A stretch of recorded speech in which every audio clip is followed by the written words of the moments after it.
Hi guys, welcome back to my studio and for part 4 of my online tailoring course. Now the last video was a bit of a tour de force.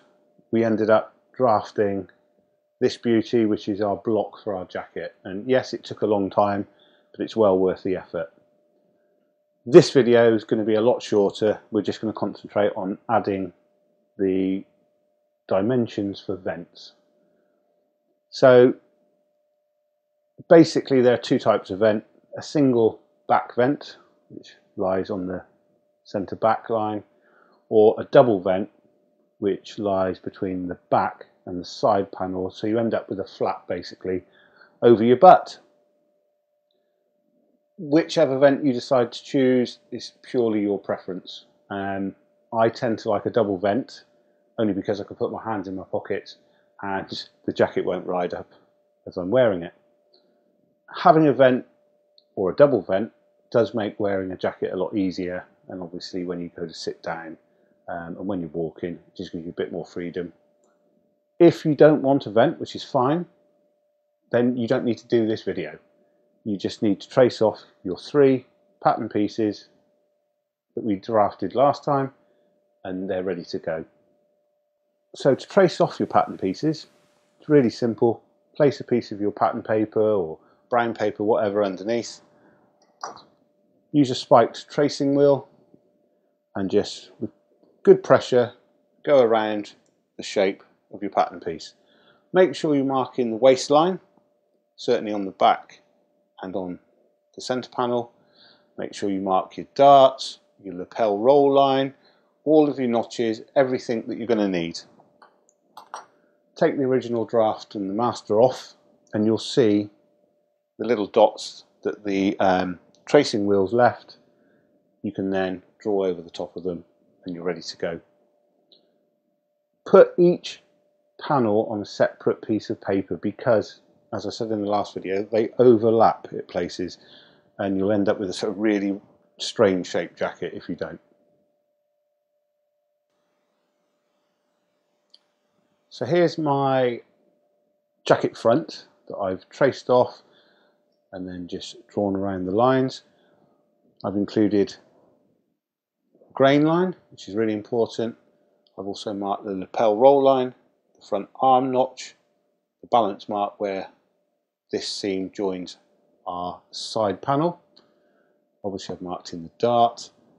And what I have done that you can't probably see very well in the video, I used my little twist drill and I've put a little hole at the top of the dart and at the bottom legs of the dart, and I've done several holes along the length of the roll line, and I put a slightly larger hole at the top just so I can hang it with a pattern hook.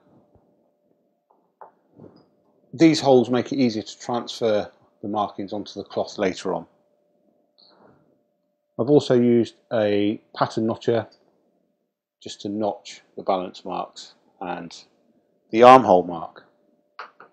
Now this one's ready cut out, ready to go, but we're going to add extra paper for our back and our side panels. So here's the back panel traced off again with the grain line and the waistline marked in. I've marked notches and back armhole and again the balance mark, and I've allowed extra paper to draft the vents. So let's start with a simple centre back vent, and that is one that lies along the centre back seam, so the little flap you get behind. I find often that shop bought clothes, certainly jackets, the vents are generally too short for me. I prefer them a lot longer. Now it's totally your choice and it's your preference, but I always draft my vents to the same rule every time, and it's what I like. From the waistline, I measure down 1.5 inches or 4 centimetres, and I make a little mark.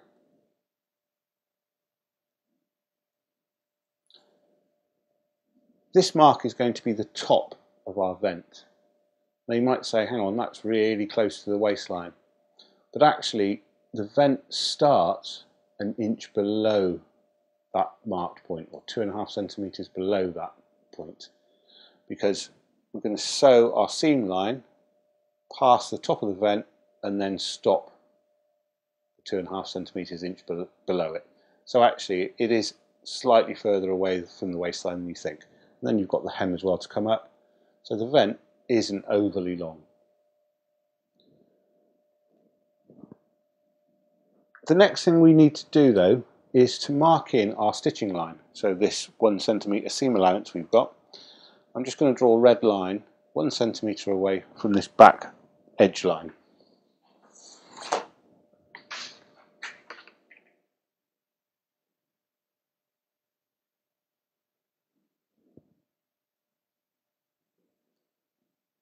So 1 centimetre, 3/8 of an inch. And we're going to measure from this line, the red line I've drawn, which is our stitching line, we're going to measure out to the back. And at the top, we're going to measure 5 centimetres or 2 inches from that stitching line. Make a mark. We're going to come down to the hem and we're going to mark out 3 inches or 7.5 centimetres. Make a mark again.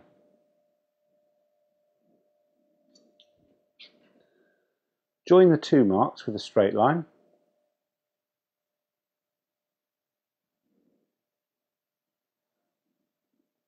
Like so. Come across from the hem.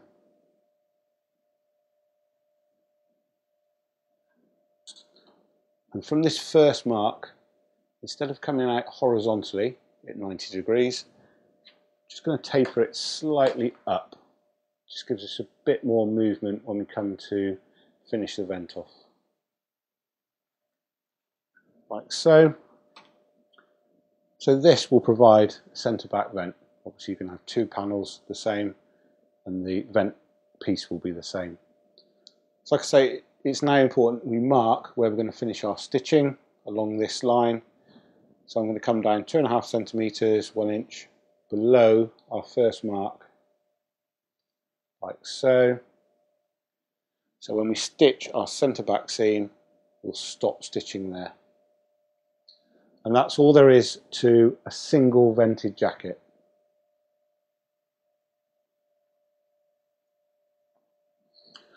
If you want a double vent, you need to work on the back panel and add an extension to the seam that joins the side panel. You also need to add some to the side panel. So we can ignore this vent extension because that's for a single vent. We're going to work on the front side of our back, so the bit that joins the side seam. Again, we're going to measure down from the waistline, which is why it's really important we mark our W line across. We're going to measure down 4 centimetres or 1.5 inches. Make a mark. And we're going to put in our stitching line as we did for our single vent. Now of course this is a curve, so take your time. 1 centimetre, 3/8 of an inch. Draw it in carefully.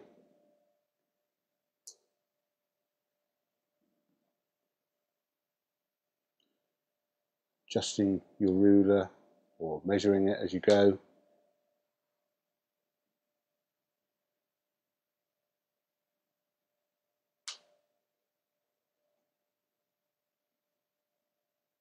Like so. So this is our stitching line. And again, from this stitching line we're going to measure out, but this time it's just 1.5 inches or 4 centimetres.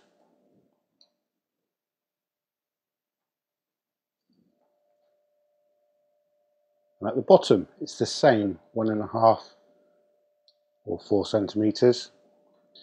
And because this is a curve, it's a good idea just to mark because it's the same distance all the way along.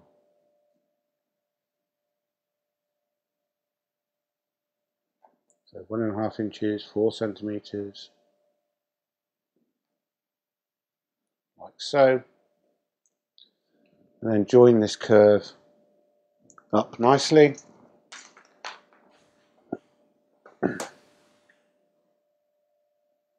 Use my hip curve.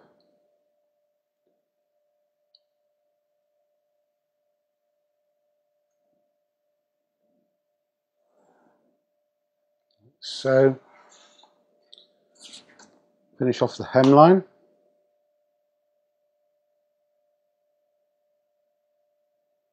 And as we did for a single vent, at the top, come up at a slight angle.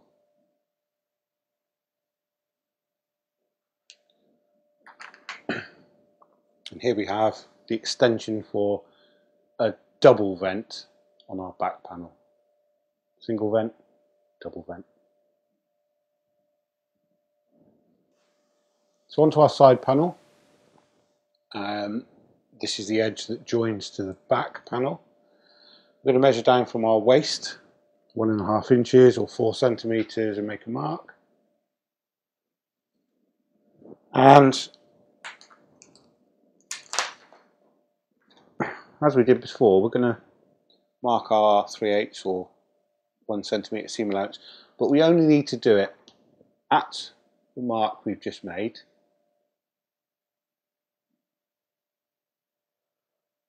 Like so. So just come down just below it and at the bottom.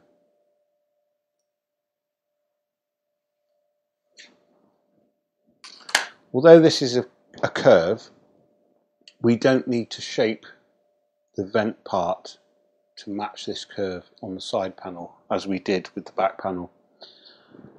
Double vents generally gape open more than a single back vent, so we're going to allow a larger piece of fabric for our vent on the side panel to compensate for when we sit down or when we're walking. So we only need to worry about this top and bottom part because the vent will be drawn with a straight line.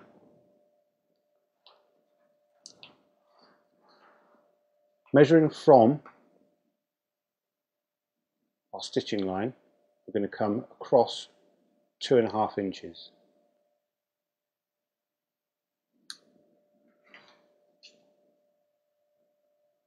(6 centimeters). At the bottom, we're going to come across 3.5 inches or 9 centimeters. Again, you're measuring from our stitching line.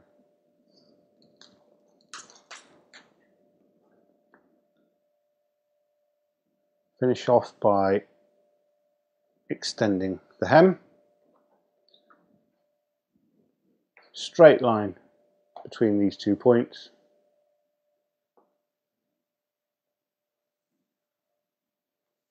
As we did before, a slight upward taper.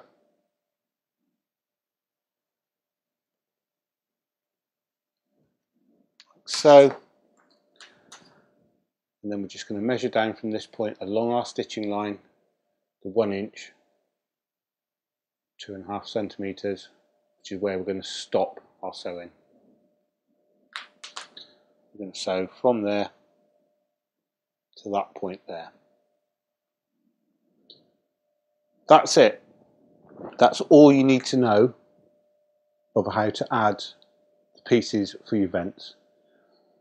If you didn't draft your pattern, that's fine, because this technique you can change a commercial pattern. If you've got a pattern that's got a centre back vent but you want a double vent, well, get rid of the centre back vent, trace off the piece, and then do exactly like I've shown you. Vice versa, if you've got a pattern that's got a double vent and you only want a single, reverse it. So you can adapt your patterns in this way. Okay, finish off, if you're drafting your own, finish off your 3 panels, and the next video we will do the 2-piece sleeve, and then we'll have all the pieces ready to start cutting our fabric out. Until then, happy sewing.